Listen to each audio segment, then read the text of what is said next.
दीव के एडमिनिस्ट्रेटर श्री प्रफुल्ल भाई पटेल, संसद में मेरे साथी श्रीमती कलाबेन डेलकर, सभी गणमान्य महानुभाव, भाइयों और बहनों, नमस्कार। કેમ છો બધા? આજે તો કે ઉત્સાહ જોરદાર લાગે છે.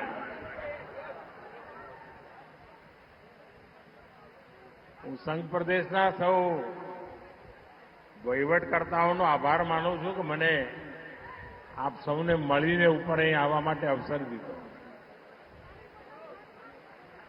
ઘણા જૂના જૂના ચહેરા બધા નમસ્તે કરવાનો મોકો મળી ગયો. साथियों, सिल्वाकासा और सिल्वासा का ये प्राकृतिक सौंदर्य, यहां के लोगों का प्यार और दादरा नगर हवेली, दमन दीव, आप सब जानते हैं मेरा कितना पुराना नाता रहा है आप लोगों से.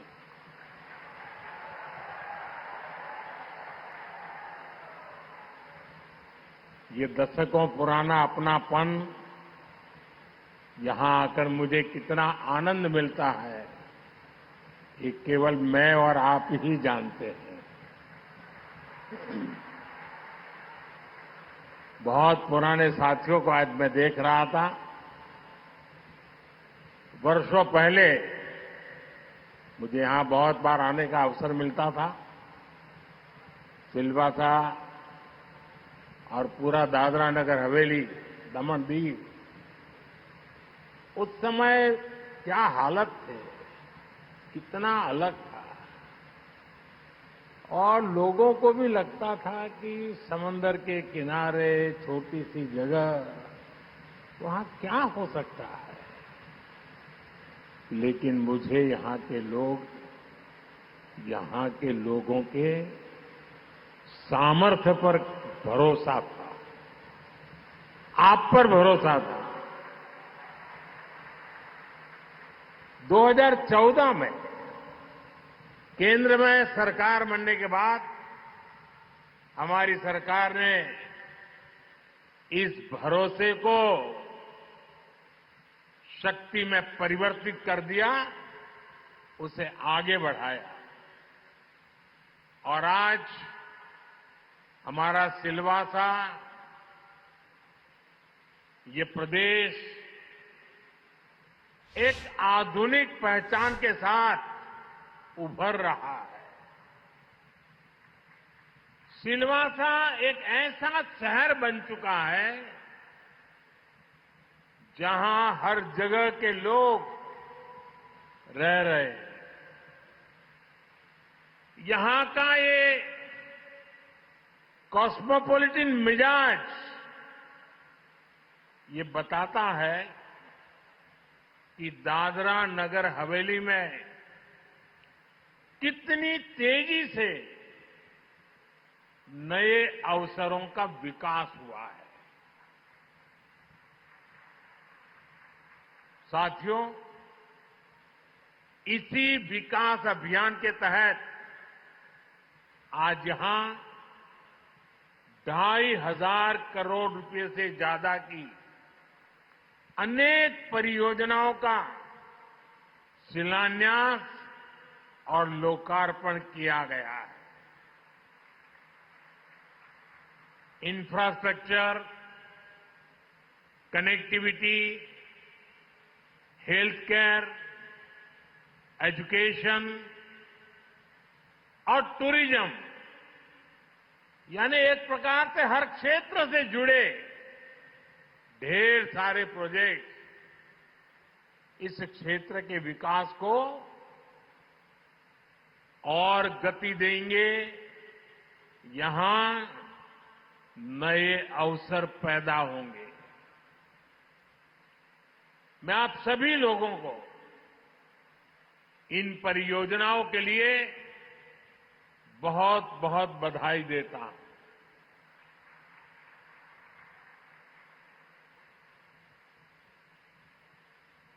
एक નાનકડી વાત કરી દઉં તમને।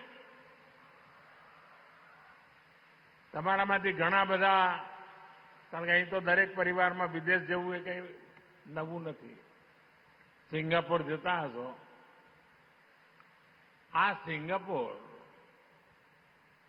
કોઈ એક જમાનામાં માછીમારોનું એક નાનકડું ગામ હતું। માછીમારી જ મુખ્ય કામ હતું। ખૂબ ટૂંકા ગાળામાં ત્યાંના લોકોના સંકલ્પ શક્તિએ આ સિંગાપોર બનાવી દીધું। જો સંઘ પ્રદેશ પણ અહીંનો દરેક નાગરિક નક્કી કરે ને તો હું તમારી સાથે ઉભો રહેવા તૈયાર છું।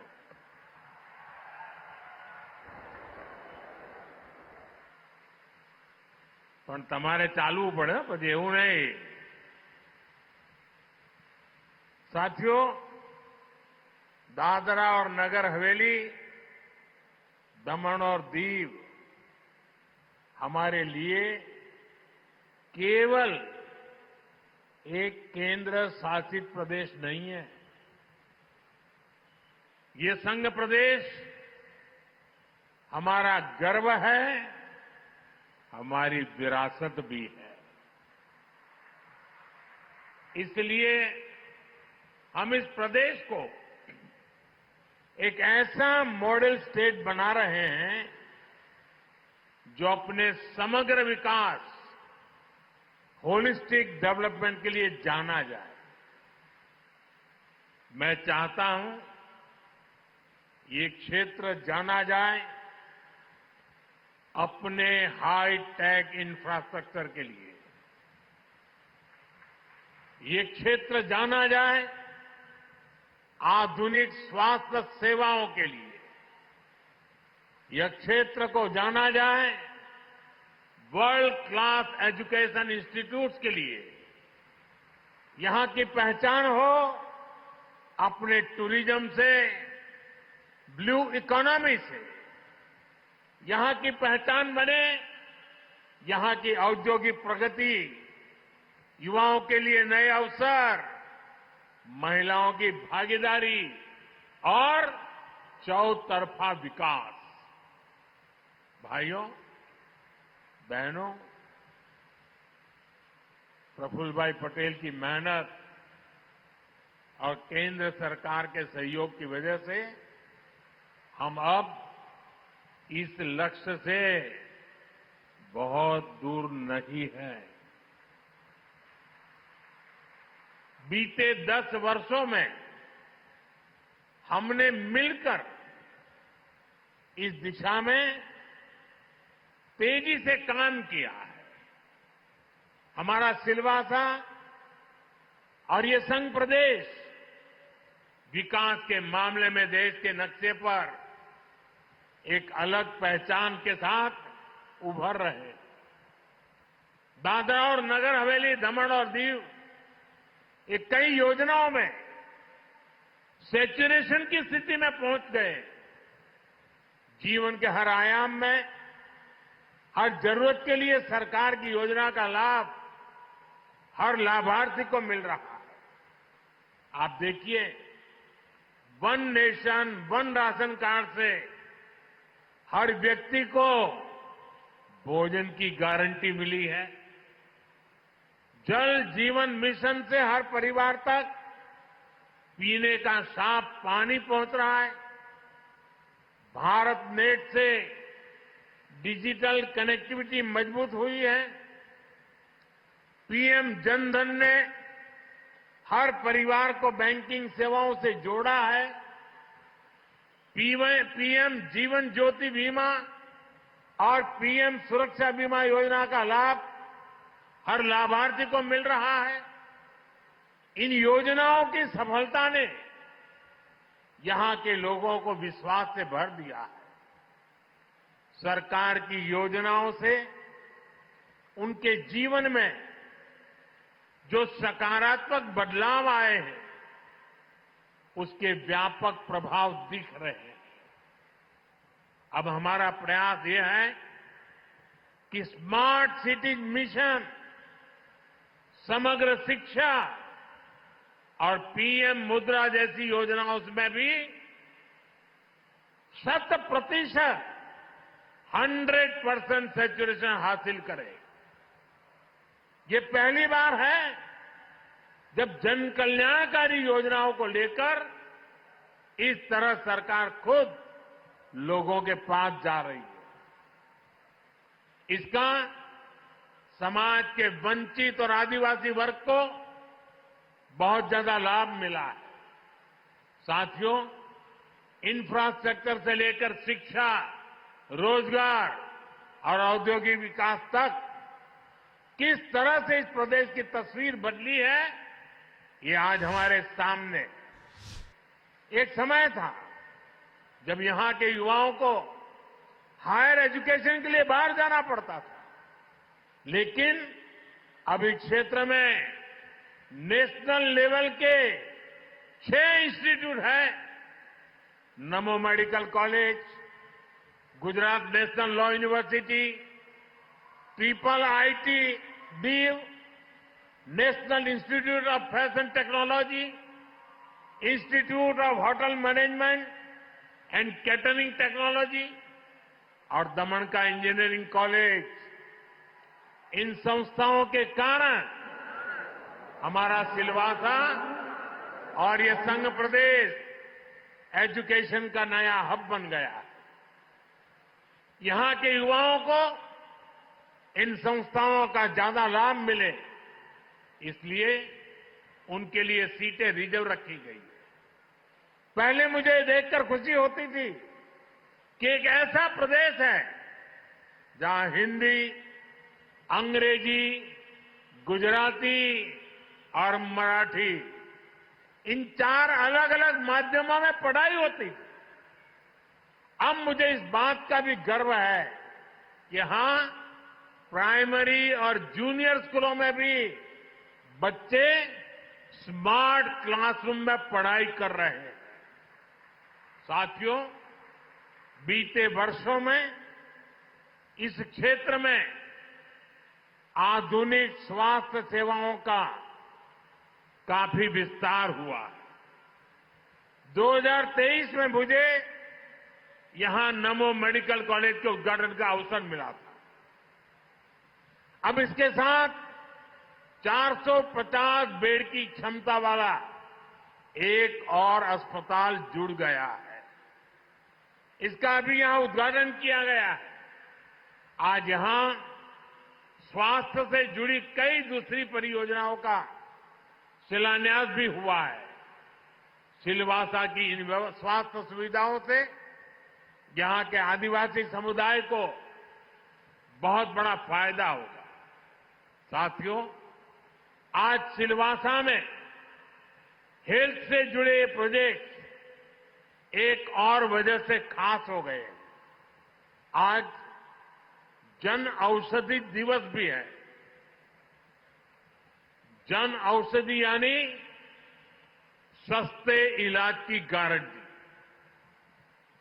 जन औषधि का मंत्र है दाम कम, दवाई में दम। दाम कम, दवाई में दम। हमारी सरकार अच्छे अस्पताल भी बनवा रही है। आयुष्मान योजना के तहत मुफ्त इलाज की सुविधा भी दे रही है और जन औषधि केंद्रों के जरिए सस्ती दवाएं भी दे रही है। हम सब ने अपने जीवन में देखा है, अस्पताल में इलाज के बाद भी लंबे समय तक दवाओं के खर्च का बोझ रहता है। ये बोझ कम हो, इसके लिए देश भर में 15,000 से ज्यादा जन औषधि केंद्रों पर 80% तक कम कीमत पर लोगों को दवाइयां मिल रही है। 80% डिस्काउंट। बोलो, दादरा और नगर हवेली, दमन और दीव के लोगों को भी करीब 40 जन औषधि केंद्रों का लाभ मिल रहा है। आने वाले समय में हम देश भर में 25,000 जन औषधि केंद्र खोलने का लक्ष्य लेकर के आगे बढ़ रहे हैं। जब से ये योजना शुरू हुई है, तब से लेकर आज तक करीब 6,500 करोड़ रुपए की सस्ती दवाएं सरकार ने जरूरतमंदों को दी है। जन औषधि केंद्र खुलने से गरीब और मिडिल क्लास के 30,000 करोड़ रुपए से अधिक बचे हैं। जन औषधि केंद्रों की वजह से अनेक गंभीर बीमारियों का इलाज सस्ता हुआ है। ये इस बात का प्रमाण है कि हमारी सरकार सामान्य मानवीय की आवश्यकताओं को लेकर कितनी संवेदनशील है। साथियों, स्वास्थ्य से जुड़े इन महत्वपूर्ण विषयों के साथ ही मैं एक और अहम विषय उठाना रहा हूं। आप सब जानते हैं, आज जीवन शैली, उससे जुड़ी बीमारियां, लाइफस्टाइल डिसीज हमारे आरोग्य के लिए एक बड़ा खतरा बन रही है। एक ऐसी बीमारी है मोटापा, ओबेसिटी। एक कुर्सी पर बैठ भी नहीं सकते। આજુબાજુ જોવાનું નહીં હો. આ નહીં તો પછી મેં કહ્યું એટલે બધા આજુબાજુ જોશે કે મારી બાજુમાં વધારે વજનવાળા કોણ બેઠા છે.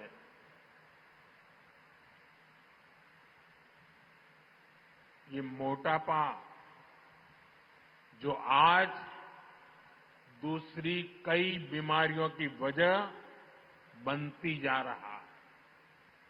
अभी हाल ही में मोटापे की समस्या पर एक रिपोर्ट आई है। ये रिपोर्ट कहती है कि 2050 तक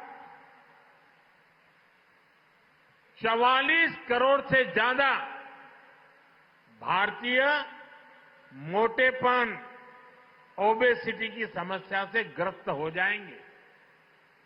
यह आंकड़ा बहुत बड़ा है। यह आंकड़ा डराने वाला है। इसका मतलब है कि हर 3 में से एक व्यक्ति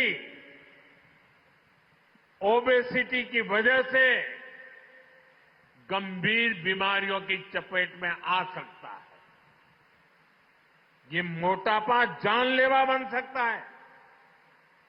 यानी हर परिवार में कोई एक व्यक्ति ओबेसिटी का शिकार होगा। ये कितना बड़ा संकट हो सकता है।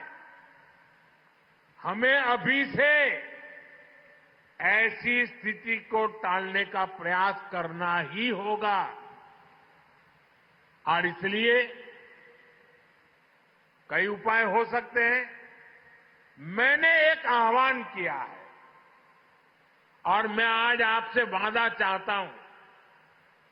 ये हॉस्पिटल तो अच्छा बना है, लेकिन मैं नहीं चाहता हूं कि आपको अस्पताल जाने का मुसीबत आ जाए। भले अस्पताल खाली रहे, आप लोग तंदुरुस्त रहे। मैं एक आपसे काम करना चाहता हूं। आप करेंगे? जरा हाथ ऊपर करके बताइए, करेंगे? મને એક વચન આપશો તમે, કરશો? બધા જરા હાથ ઉપર કરીને કો કરશો? 100% કરશો?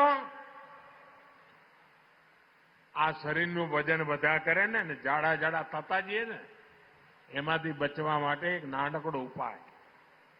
हम सभी को अपने खाने के तेल में 10% की कटौती करनी चाहिए।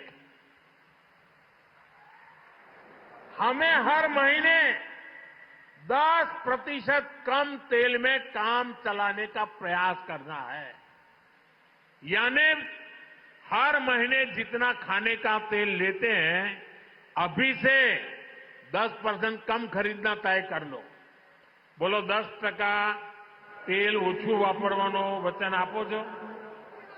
બધા હાથ ઉપર કરીને બહેનો કે ખાસ તો ભલે ઘરમાં ઠપકો ખાવો પડે પણ ઓછું કરશો? पक्को? मोटापा कम करने की दिशा में ये एक बहुत बड़ा कदम होगा। इसके अलावा हमें एक्सरसाइज को अपने जीवन का हिस्सा बनाना होगा। अगर आप हर रोज कुछ किलोमीटर पैदल भी चलते हैं, संडे ऑन साइकिल ये भी करते हैं, तो बहुत बड़ा फायदा होगा। અને તમને તો જો મેં 10% તેલ ઓછું કરવાનું કહ્યું છે, બીજું કશું ઓછું કરવાનું નથી કહ્યું પાછું. નહીં તો તમે એમ કહો કે સાહેબે તો કહ્યું હાજે 50% ઓછું કરો, તો તમે મને ફેલ વાત બોલાવો જ નહીં. आज देश विकसित भारत के संकल्प को सिद्ध करने में जुटा है। हमें याद रखना है कि एक स्वस्थ देश ही ऐसे लक्ष्य को हासिल कर सकता है। इसलिए दादरा और नगर हवेली, दमन और दीव, ये संघ प्रदेश के लोगों से भी कहूंगा, अगर आप खाने के तेल में कटौती करते हैं, अपने को फिट रखते हैं, तो ये विकसित भारत की यात्रा में आपका एक बड़ा योगदान होगा। साथियों, जिस प्रदेश के पास विकास का विजन होता है, वहां अवसरों का निर्माण भी तेजी से होता है।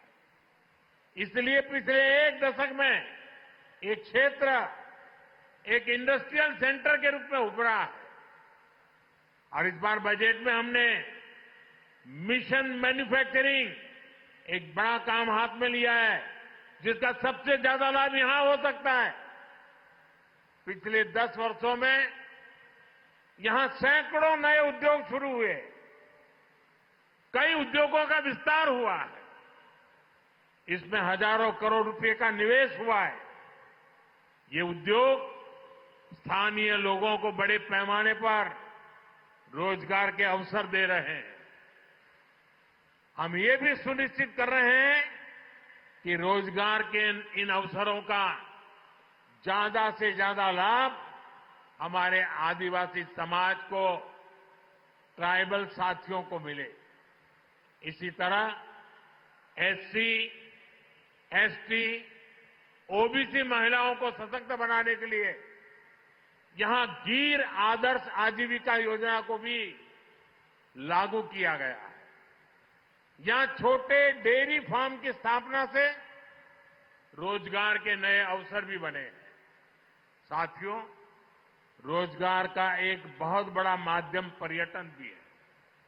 यहां के बीच और यहां की समृद्ध विरासत बड़ी संख्या में देश विदेश के पर्यटकों को यहां ला रहे हैं। दमन में राम सेतु, नमोपथ और टेंट सिटी के विकास से इस क्षेत्र का आकर्षण बढ़ा है। दमन का नाइट मार्केट भी पर्यटकों को खूब पसंद आ रहा है। यहां एक विशाल पक्षी विहार का निर्माण किया गया है। दुधनी में इको रिसोर्ट बनाने की तैयारी है। दीव में समुद्री तट पर कोस्टल प्रोमेनेड बीच डेवलपमेंट का काम भी किया जा रहा है। 2024 में दीव बीच गेम्स का आयोजन हुआ था, जिसके बाद से लोगों में बीच गेम्स का आकर्षण बढ़ा है। ब्लू फ्लैग मिलने के बाद दीव का घोघला बीच भी एक लोकप्रिय पर्यटन स्थल बन गया है।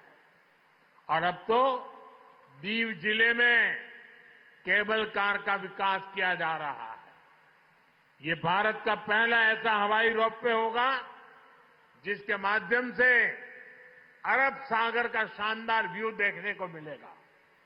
यानी हमारा दादरा नगर हवेली और दमन दीव, हमारा ये संघ प्रदेश भारत के सबसे बेहतरीन टूरिस्ट डेस्टिनेशन में शामिल हो रहा है। साथियों, यहां जो कनेक्टिविटी के काम हुए उनकी भी इसमें बड़ी भूमिका है। आज दादरा के करीब बुलेट ट्रेन का स्टेशन बन रहा है। मुंबई दिल्ली एक्सप्रेसवे सिलवासा से गुजर रहा है। पिछले कुछ वर्षों में यहां कई किलोमीटर की नई सड़कें बनी है और 500 किलोमीटर से ज्यादा सड़कों का निर्माण चल रहा है। इस पर हजारों करोड़ रुपए खर्च किए जा रहे हैं। उड़ान स्कीम का फायदा भी प्रदेश को हुआ है। बेहतर कनेक्टिविटी के लिए यहां के एयरपोर्ट को अपग्रेड किया जा रहा है। यानी हमारी सरकार आपके विकास के लिए कोई कोर कसर बाकी नहीं छोड़ रही है। साथियों, मुझे खुशी है कि दादरा और नगर हवेली, दमन और दीव विकास के साथ साथ गुड गवर्नेंस और ईज ऑफ लिविंग वाले प्रदेश भी बन रहे हैं। एक समय था जब लोगों को अपनी समस्याओं के समाधान के लिए सरकारी दफ्तरों के चक्कर काटने पड़ते थे। आज यहां सरकार से जुड़े ज्यादातर काम मोबाइल पर केवल एक क्लिक से हो जाते हैं। इस नई अप्रोच का सबसे ज्यादा फायदा उन आदिवासी इलाकों को हो रहा है जिन्हें दशकों तक अनदेखा किया गया था। आज गांवों में स्पेशल कैंपों का आयोजन किया जाता है। लोगों की समस्याएं सुनकर वहीं समाधान का प्रयास होता है। मैं प्रफुल्ल भाई और उनकी टीम को ऐसे प्रयासों के लिए बधाई देता हूं। मैं आपको विश्वास दिलाता हूं कि दादरा और नगर हवेली, दमन और दीव के संघ प्रदेश के विकास के लिए हम निरंतर प्रयास करते रहेंगे। मैं एक बार फिर आज की विकास परियोजनाओं के लिए आपको बधाई देता हूं और जिस शानदार स्वागत आपने किया, जो अपने पर से जो प्यार दुलार दिया, जो स्वागत सम्मान किया, इसके लिए मैं संघ प्रदेश के सब नागरिकों का हृदय से आभार व्यक्त करता हूं। बहुत बहुत धन्यवाद।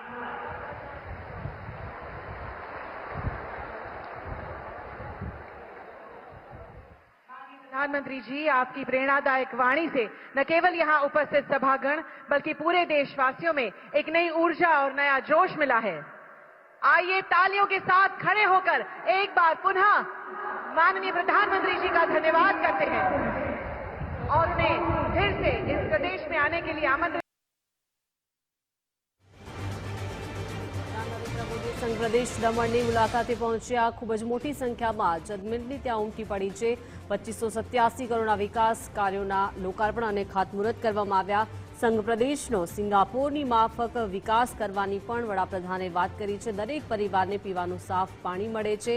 સાથે સાથે તેમણે મોટાપાને લઈને પણ ચિંતા વ્યક્ત કરી છે અને સરકારની દરેક યોજનાનો લાભ લોકો અત્યારે લઈ રહ્યા છે। સેલવાસમાં દરેક પ્રદેશના લોકો વસે છે તેવી પણ તેમણે વાત કરી છે। સંઘ પ્રદેશમાં 2587 કરોડના વિવિધ વિકાસ કામોનું વડાપ્રધાનના હસ્તે લોકાર્પણ અને ખાતમુહૂર્ત કરવામાં આવ્યું છે અને સાથે સાથે સંઘ પ્રદેશનો સિંગાપોરની માફક વિકાસ કરવાની પણ તેમણે વાત કરી છે। સાથે સાથે તેમણે જણાવ્યું કે 2025 સુધીમાં 44 કરોડથી વધુ ભારતીય મોટાપાની સમસ્યાથી પીડિત થઈ જશે અને આ આંકડો ડરામણો છે। મતલબ છે કે દર 3 વ્યક્તિમાંથી એક વ્યક્તિ ઓબેસિટીના કારણે ગંભીર બીમારીની ચપેટમાં આવી શકે છે। મોટાપા જીવલેણ બની શકે છે, એટલે કે દરેક પરિવારમાં એક વ્યક્તિ ઓબેસિટીનો શિકાર હશે। તેના માટે તેમને ખાદ્યમાં તેલ ઓછું વાપરવાની પણ તેમણે વાત કરી છે। તો આરોગ્ય સાથે જોડાયેલી અનેક યોજનાઓનો તેમણે શિલાન્યાસ કર્યો છે। આ વિસ્તારના આદિવાસીઓને અનેક યોજનાનો લાભ પણ મળી રહ્યો છે અને આદિવાસી લોકો પણ સરકારી લાભ લઈ રહ્યા છે તેવી તેમણે વાત કરી છે। વડાપ્રધાન નરેન્દ્ર મોદી સંઘ પ્રદેશ દમણની મુલાકાતે પહોંચ્યા અને તેમણે સંબોધનમાં અનેક વિકાસ કાર્યોની વાતો પણ કરી છે। સેલવાસમાં વડાપ્રધાન મોદીનું સંબોધન અને મોટાપા એક જીવલેણ બીમારી છે તેવી પણ તેમણે વાત કરી છે અને તેનાથી બચવા માટે ખાવાના તેલમાં 10%થી ઓછું હવે તેલનો વપરાશ કરવો, તેલના ઘટાડાની પણ તેમણે વાત કરી છે. તો સેલવાસને હવે નવી ઓળખ મળી છે. આ પ્રદેશ વિકસિત ભારત સાથે જોડાયેલો છે.